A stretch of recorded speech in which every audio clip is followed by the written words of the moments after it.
विधायक प्रकाश सुर्वे द्वारा बाधित हुए झोपड़ाधारकों को घर की चाबी दी गई। मागा थाने विधानसभा के विधायक प्रकाश सुर्वे द्वारा वार्ड क्रमांक 11 और वार्ड क्रमांक 5 के बीच संत ज्ञानेश्वर नगर से शनि मंदिर तक 13.4 मीटर के रास्ते का रूढ़ीकरण करने में बाधित हुए झोपड़ाधारकों को आज घर का चाबी दिया गया, जिससे अब रोड बनाने का काम तेजी से हो सकेगा।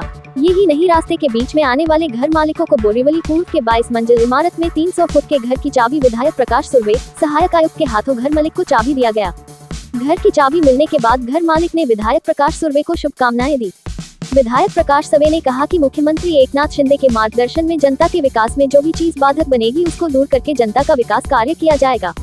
आइए सुनते हैं प्रकाश सुर्वे, शिवसेना विधायक और रहिवासी महिला का क्या कुछ कहना है। वर्षापासून नॅन्सी कॉलनीचा जो रस्ता आहे तो प्रलंबित होता। यांची इथे घरं होती, या घरामुळे बॉटलनेक झाल्यामुळे तिथे बस सेवा किंवा कुठलाही रस्ता होऊ शकत नव्हता। त्यामुळे जनतेला तिथे प्रचंड त्रास होत होता।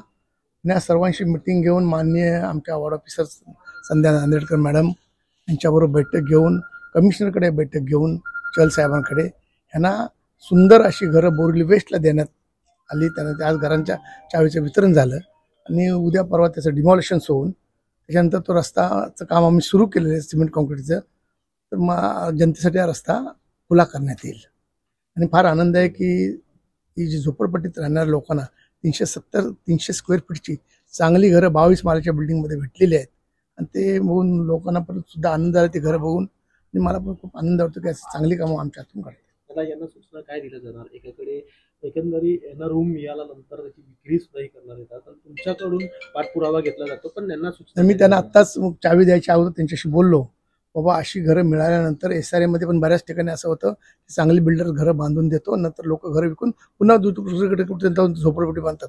तर तसं प्रकार करू नका। तुम्ही झोपडं विकू, तुमचं ते दिलेलं सुंदर घर विकू नका। एक तर झोपड्यामध्ये ते शौचालय नव्हतं, पाणी व्यवस्थित नव्हतं, बऱ्याच सुविधेचा अभाव असताना तुम्ही तिथे राहत होता। तुम्हाला सुंदर तुमच्या स्वप्नातलं घर मिळालं आहे, हे घर विकू नका। मराठी माणूस इथून बेघर होता कामा नये आमची। तुम्ही एक उत्तर मुंबईमधून एक स्वतः उमेदवार म्हणून आहात, आमदार म्हणून, त्यामध्ये उत्तर मुंबईमध्ये गोपाळ शेट्टी यांचा पत्ता कट झाल्यानंतर आता पियुष गोयल यांना संधी दिलेली आहे, त्यावर तुम्ही कसं पाहता?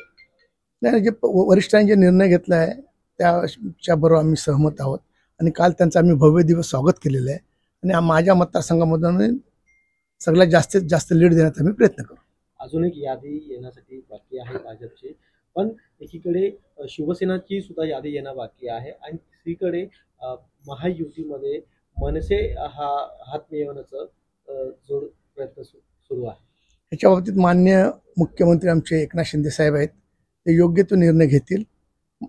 बाकीचे जे कॅन्डिडेट आहेत ते थोडासा धीर धरावा, चांगला निर्णय देण्यात येईल। अध्यक्ष राज ठाकरे हे देखील उत्तर मुंबईमध्ये आता दौरा करायला सुरू झालेले आहेत। गेल्या काही दिवसापूर्वी दोन दिवसीय दौरा करण्यात आला, हे देखील इथे उमेदवार उभा करण्यात येतात, तर तुम्ही कसे पाहता?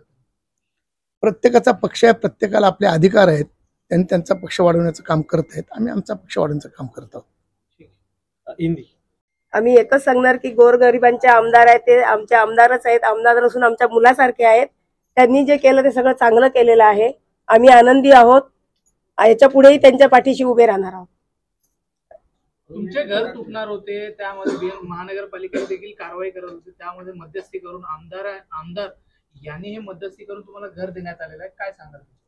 हे तर खूप वर्ष चालू होतं साहेब, आमचा रस्ताही होत नव्हता किंवा काहीच होत नव्हतं।